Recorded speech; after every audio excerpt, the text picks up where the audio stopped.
Hi friends, welcome to my channel.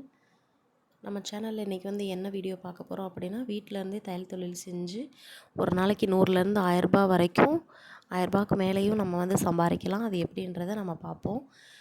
நம்ம வீட்டிலேருந்தே தொழில் செய்கிறோம், தையல் தொழில் செய்கிறோம் அப்படின்ற வாய்ப்பு ஏற்படுத்தி கொடுத்த கடவுளுக்கு தான் நம்ம ஃபஸ்ட்டு நன்றி சொல்லணும்.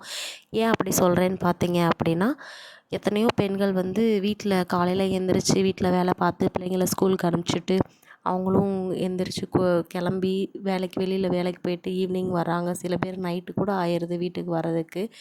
அதே 300 400 500 தான் அவங்க வெளியில் வேலைக்கு போயிட்டு கஷ்டப்பட்டுட்டு வராங்க. நம்ம அதை வீட்டில் இருந்தே நம்ம பண்ணுவோமே, வேலைக்கு போகிறதாவே நம்ம நினச்சிட்டு நம்ம வீட்டில் இருந்தே பண்ணுவோம். காலையில் எந்திரிச்சிட்டு பிள்ளைங்களை ஸ்கூலுக்கு அனுப்பிச்சி விட்டுட்டு வீட்டில் உள்ள வேலையெல்லாம் முடிச்சுட்டு ஒரு 10 மணி 11 மணி கூட எடுத்துக்கோங்க. அது 11 மணிக்குள்ளே வீட்டு வேலையெல்லாம் முடிச்சுட்டு 11 மணிக்கு உட்காந்தோம் அப்படின்னா 11 டு 12 மணிக்குள்ளே ஒரு ப்ளவுஸ் தைச்சிடலாம். திரும்ப ஒரு 10 நிமிஷம் ரெஸ்ட் எடுத்துகிட்டு அதுக்கப்புறம் ஒரு ப்ளவுஸ் தைச்சிட்டு லன்ச் முடிச்சுட்டு லஞ்சுக்கு அப்புறம் கொஞ்சம் ஒரு 1/2 இப்போ இந்த மாதிரி ரெஸ்ட் எடுத்துகிட்டு அதுக்கப்புறம் ஒரு 2 ப்ளவுஸ் இந்த மாதிரி தைச்சா கூட நம்மளுக்கு போதும். ஒரு நாளைக்கு 4 ப்ளவுஸ் தைச்சா கூட போதும். ஏன்னா ஈவினிங் தான் பசங்க வருவாங்க ஸ்கூலில் இருந்துட்டு. அந்த டைமில் நம்ம பிள்ளைங்களையும் பார்க்கணும் இல்லையா? பிள்ளைங்கள பார்த்துக்கிட்டு வீட்டில் இருந்து நம்ம ஒரு நாளைக்கு அசால்ட்டாக ஒரு 100 500 வரைக்கும் கூட நம்ம இது பண்ணிக்கலாம். அதுக்கப்புறம் பிள்ளைங்க நைட்டில் அவங்களால ஸ்டிச் பண்ண முடியும், பசங்க பெரிய பசங்க, அதனால் ஸ்டிச் பண்ண முடியும் அப்படின்னா நைட்லேயும் உட்காந்து ஒரு பிள்ளைங்களுக்கு ஹோம்ஒர்க்லாம் சொல்லி கொடுத்துட்டு பிள்ளைங்களுக்கு லஞ்செலாம் கொடுத்துட்டு அதுக்கப்புறம்னா உட்காந்து ஸ்டிச் பண்ணலாம். இப்போ நம்ம நார்மல் ப்ளவுஸு தைக்கிறோம் அப்படின்னா காலையில் அந்த நார்மல் ப்ளவுஸ்க்கு உங்கள் ஏரியாவில் எவ்வளோ வாங்குவாங்களோ அதை பொறுத்து காலையிலக்குள்ளே ஒரு 12 மணி லஞ்சுக்குள்ளே ஒரு 200 ஸ்டிச் பண்ணிங்கனாலும் லஞ்சுக்கு அப்புறம் ஒரு 200 ஸ்டிச் பண்ணிடலாம் கண்டிப்பாக. எப்படியும் ஒரு 400 ஆயிடுச்சு. அந்த 400 நம்மளுக்கு சும்மா உட்காந்துட்டு மொபைல் பார்த்துட்டு டிவி பார்த்துட்டு இந்த மாதிரி இருந்தோன்னா அந்த 400 நம்மளுக்கு கண்டிப்பாக வரவே வராது. அதனால் நம்ம டைம் மேனேஜ்மெண்ட்டு தான் இதில் ரொம்ப முக்கியமான ஒன்று. நம்ம டைமை எப்படி பயன்படுத்திக்கணுமோ அப்படி தான். ஒரு சில நாளில் 10 ப்ளவுஸு 7 8 ப்ளவுஸ் கூட ஸ்டிச் பண்ண முடியும். ஆனால் எல்லா நாளுமே உடம்பு ஒரே மாதிரி இருக்கும் உடல்நிலை அப்படின்றத நம்மளால் சொல்லவும் முடியாது. சில சில டைமில் ஏதாவது உடம்பு முடியாமல் இருக்கும், டயர்டாக இருக்கும், அந்த மாதிரி இருக்கும். அந்த மாதிரி இருக்கிற டைமில் நீங்கள் கம்மி பண்ணிக்கோங்க. கொஞ்சம் ரெஸ்ட் எடுத்துகிட்டு ஒரு நாளைக்கு ஒரு ப்ளவுஸ் தைக்கிறது 2 ப்ளவுஸ் தைக்கிறது அந்த மாதிரி வச்சுக்கோங்க. ஏன்னா எல்லா நாளுமே நம்மளுக்கு ரொம்ப தைக்கிற மாதிரி இருக்குமா அப்படின்னு கேட்டாலும் அப்படியும் சொல்ல முடியாது. ஒரு சில பேர்த்துக்கு அதிகமாக வரும், ஒரு சில பேர்த்துக்கு கம்மியான துணி தான் வரும். இப்போ தான் ஸ்டார்டிங் ஸ்டேஜில் இருக்கீங்க அப்படின்னா கண்டிப்பாக தையல் தொழிலை விட்டுறவே விட்டுறாதீங்க. நாங்களாம் 2018 தான் கற்றுக்கிட்டேன். மேரேஜ் 2014 ஆச்சு. 2016 பாப்பா பிறந்தாங்க. பாப்பாவுக்கு 2 வயசு இருக்கும்போது பக்கத்தில் தான் ஒரு 1 மந்த்து தான் நான் போனேன். ப்ளவுஸ் மட்டும் தான் நான் கொஞ்சம் கற்றுக்கிட்டேன். அதுக்கு நார்மல் ப்ளவுஸும் லைனிங் ப்ளவுஸும் கற்றுக்கிட்டேன். அதுக்கப்புறம் எனக்கு கற்றுக்கிற கிளாஸ்க்கு போகிறதுக்கான சூழ்நிலையும் எனக்கு இல்லை. பக்கத்தில் தான் கிளாஸ், ஆனால் என்னால் போக முடியல. அந்த ப்ளவுஸே போதும், ப்ளவுஸ் தைச்சி பழகுனதே போதும் அப்படின்னு சொல்லிட்டு சுடிதாருக்கு ஸ்டார்டிங்கில் ஒரு 1 வீக் போனேன், கட்டிங் பழகினேன். ஒரு 2 சுடிதார் என்னமோ தைச்சிருப்பேன். அது சைடு ஓப்பன் இதெல்லாம் எனக்கு சரியாகவே வரல. பரவாயில்ல அப்படின்னு சொல்லிட்டு நான் இருந்துட்டு வீட்டில் தான் எங்கள் சொந்தக்காரவங்களோட ஒரு மிஷின் இருந்துச்சு. அது பெடல் ரொம்ப டைட்டாக இருக்கும். அந்த இது பெடலை ஆயில் போட்டு லூஸ் பண்ணி அப்படியேவும் உட்காந்து கால்லாம் ரொம்ப வலிக்கும். அப்படிலாம் தைச்சி 50 நான் தைச்சி கொடுத்துருக்கேன் ப்ளவுஸு. அதுக்கப்புறம் அதை கண்டினியூ பண்ண முடியல. ஒரு 1 இயர் இந்த மாதிரி தான் அது ஸ்டிச் பண்ணேன். ஆனால் நான் தையல் பழகிட்டு நான் சும்மாவே இல்லை. என்னால் எவ்வளோ முடியுமோ அவ்வளோ நான் ஸ்டிச் பண்ணி கொடுத்துட்டு தான் இருந்தேன். நிறைய ப்ராப்ளம்ஸ் நான் ஃபேஸ் பண்ணியிருக்கேன். ஆனால் என்னென்ன ப்ளவுஸ் நெக்கு லூஸாக வரும், கிராஸ் சரியாக இருக்காதுன்னு சொல்லுவாங்க. நிறையா குறை சொல்ல தான் செஞ்சுருக்காங்க. குறை சொல்லாமல் இன்றைக்கி யாருமே பெரிய டெய்லரால் ஆகியிருக்க முடியாது. எவ்வளோ பெரிய டெய்லராக இருந்தாலும் ஸ்டார்டிங் ஸ்டேஜில் குறை சொல்லி அந்த இதெல்லாம் அவங்க சரி பண்ணி தான் இன்றைக்கி பெரிய டெய்லர்ஸாக இருப்பாங்க கண்டிப்பாக. அந்த மாதிரி நம்மளும் வந்து விட்டுறக்கூடாது. பழகிட்டோம் அப்படின்னா கண்டிப்பான முறையில் அதை பிடிச்சிட்டு குறை சொல்கிறீங்களா, சரி என்ன என்ன பிரச்சனை, கொண்டு வாங்கக்கா நான் தச்சு தரேன், ஒன்று சரி பண்ணி கொடுத்துட்றேங்க்கா அப்படின்னு சொல்லிட்டு அவங்க வந்து நெக்ஸ்ட் ப்ளவுஸ் இந்த மாதிரி தைப்பா, இந்த மாதிரி இதில் ஆல்ட்ரு பண்ணு அதில் ஆல்ட்ரு பண்ணுன்னு சொல்லிட்டு கொடுத்துட்டு போவாங்க. ஆனால் எல்லா கஸ்டமரும் ஒரே மாதிரி இருப்பாங்கன்னு சொல்ல முடியாது. நம்ம இருந்தாலும் நம்ம வந்து பொறுமையாக பேசி கஸ்டமர்கிட்ட நல்லா பேசுவோம், இது பண்ணுவோம். நான் அதே மாதிரி தான் இன்ன வரைக்கும் எனக்கு ப்ளவுஸில் வந்து குறை சொல்கிறாங்களா, இப்போ அளவுக்கு அதிகமாகலாம் குறை வராது.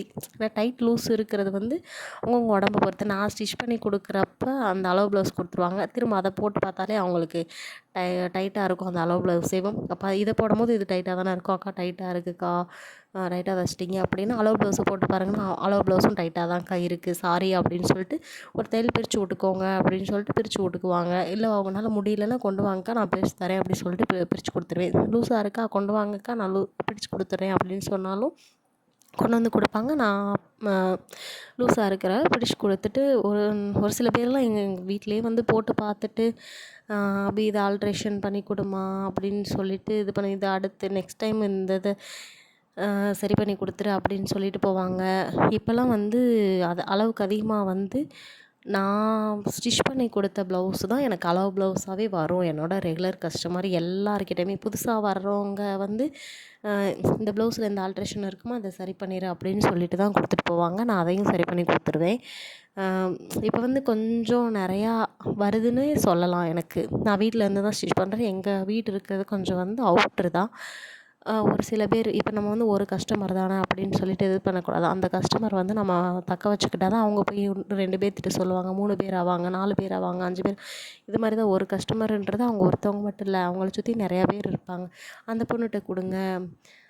இன்றைக்கி ஒரு பொண்ணு வந்து என்கிட்ட ப்ளவுஸ் கொடுத்துட்டு போச்சு, அக்கா நான் போன வாரமே வந்து பக்கத்தில் ஒருத்தவங்கக்கிட்ட கொடுத்து ப்ளவுஸவே சொதப்பிட்டாங்கக்கா, ஃபுல்லாக துணி ஃபுல்லாக தூக்கிட்டு இருந்துச்சு. அப்புறம் பக்கத்தில் இருக்கிறவங்க ஃபுல்லாக சொன்னாங்க, அந்த பொண்ணுகிட்ட கொடுத்து பாரு, அந்த பொண்ணு நல்லா தைக்கும் அப்படின்னு சொல்லிட்டு சொன்னாங்க. அதனால தான்க்கா கொண்டு வந்து இதை வந்து எனக்கு 2 நாளில் மட்டும் தைச்சி கொடுத்துருங்க, அடுத்து 3 ப்ளவுஸ் இருக்குதுக்கா, நான் இதை கரெக்டாக தைச்சி கொடுத்துட்டிங்கன்னா அந்த 3 ப்ளவுஸையும் நான் வந்து உங்ககிட்டயே கொடுக்குறேன் அப்படின்னு சொல்லிட்டு போயிருக்கா.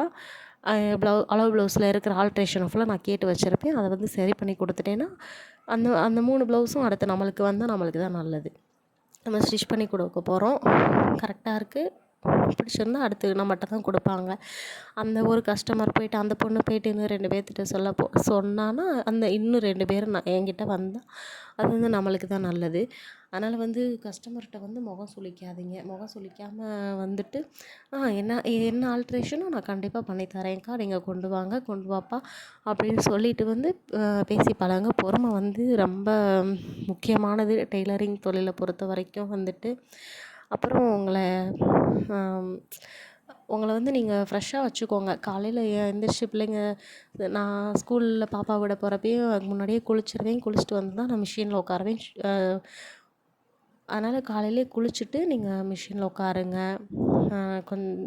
கொஞ்சம் ப்ரேயர் பண்ணுங்கள். நம்ம மிஷினில் உட்காந்து தைக்கிறதுக்கு முன்னாடி ப்ரேயர் பண்ணிட்டு உட்காந்தா மனசுக்கு கொஞ்சம் இதாக இருக்கும், ரிலாக்ஸாக இருக்கும். அந்த மாதிரி பண்ணுங்கள். இப்போ வந்து எல்லார் வீட்லேயுமே வந்து பவர் மிஷின் இருக்கும் அப்படின்னும் சொல்ல முடியாது. ஸ்டார்டிங்கில் கொஞ்சம் பெடல் மிஷினில் பெடல் போட்டு மிதிக்கிறவங்க, பெடலில் போட்டு தைக்கிறவங்களுக்குலாம் வந்து ரொம்ப கால் வலி இருக்க தான் செய்யும், கழுத்து வலிக்கும், எல்லாமே இருக்கும். பவர் மிஷினில் தைக்கிற எனக்கே வந்து முட்டி வலி வரும், கழுத்து வலி வரும், எல்லாமே இருக்க தான் செய்யும் டெய்லர்ஸுக்கு ஃபுல்லாமேட்டும். நீங்கள் என்ன பண்ணுங்கள், அந்த நீங்கள் ஸ்டிச் பண்ணுற அமௌண்ட்டை கொஞ்சம் கொஞ்சமாக சேர்த்து வச்சு ஒரு சின்ன மோட்ரு ஃபிக்ஸ் பண்ணிக்கோங்க. அந்த மிஷின்லேயே ஃபிக்ஸ் பண்ணலாம். நான் இது வரைக்கும் அப்படி தான் நான் சின்ன மிஷினில் தான் தைச்சிட்டு இருந்தேன், மோட்ரு ஃபிக்ஸ் பண்ணி. அதுக்கப்புறம் இப்போ தான் ரீசெண்டாக தான் இந்த போன வருஷம் தீபாவளிக்கு ஒரு 2 மாதத்துக்கு முன்னாடி தான் எனக்கு பவர் மிஷின் வாங்கி கொடுத்தாங்க எங்கள் வீட்டில். தீபாவளி டைம்லலாம் கொஞ்சம் ரொம்ப இதாக இருக்கும், ரொம்ப கஷ்டமாக இருக்கும், மிஷினை விட்டு எந்திரிக்க முடியாத அளவுக்கு இருக்கும். அதனால தான் என் வீட்டுக்காரர் சரி நீ பவர் மிஷின் வாங்கிக்கோ அப்படின்னு சொல்லிட்டு வாங்கி கொடுத்தாங்க. அதுவுமே வந்துட்டு இப்போ பவர் மிஷின் வாங்கினனால எனக்கு கொஞ்சம் நல்லாவே இருந்துச்சு. தீபாவளி டைம்லலாம் தைக்கிறது கொஞ்சம் ஈஸியாக இருந்துச்சு. இன்னும் டக்குன்னு வேலை முடியும், அவ்வளோதான். மற்றபடி பெடல் மிஷினில் வந்து உங்களால் முடிஞ்சால் கொஞ்சம் அமௌண்ட்டு கொஞ்சம் கொஞ்சமாக சேர்த்து வச்சு நீங்கள் வந்து ஒரு சின்ன மோட்ரு தான், அது ஒரு ரூ. 1000 1200 தான் வரும்னு நான் நினைக்கிறேன். அது மாதிரி வாங்கி ஃபிக்ஸ் பண்ணிக்கோங்க. நீங்கள் மோட்ரு பயப்படலாம் தேவையில்லை, பழகணுன்னா நம்மளுக்கு எல்லாமே ஈஸி தான். அதனால் நீங்கள் ஃபிக்ஸ் பண்ணி வச்சுக்கோங்க. ஒரு நாளைக்கு நம்ம ரூ. 100 தைக்கிறோமா, ரூ. 100 தைச்சாலும் நம்மளுக்கு சந்தோஷம், அவ்வளோதான்.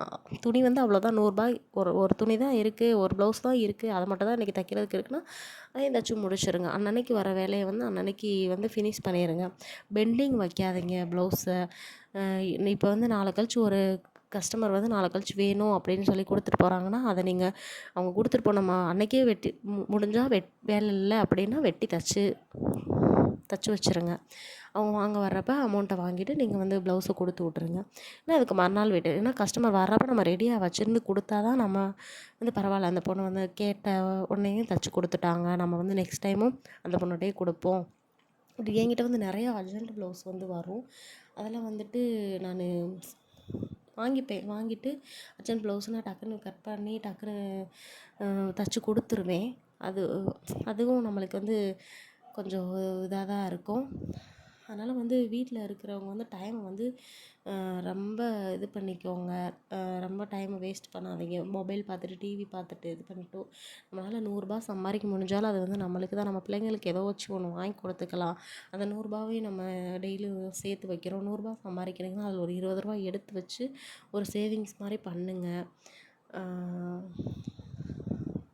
அதுதான் ஃப்ரெண்ட்ஸ், இன்றைக்கி வந்துட்டு நம்ம வீடியோ வந்து பிடிச்சிருந்துச்சுன்னா நம்ம வீடியோவுக்கு வந்து லைக் போட்டுருங்க. நம்மளோட சேனலை வந்து சப்ஸ்கிரைப் பண்ணிக்கோங்க. நான் கட்டிங் ஸ்டிச்சிங் வீடியோ எல்லாமே வந்து நான் நம்ம சேனலில் அப்லோட் பண்ணுறேன்.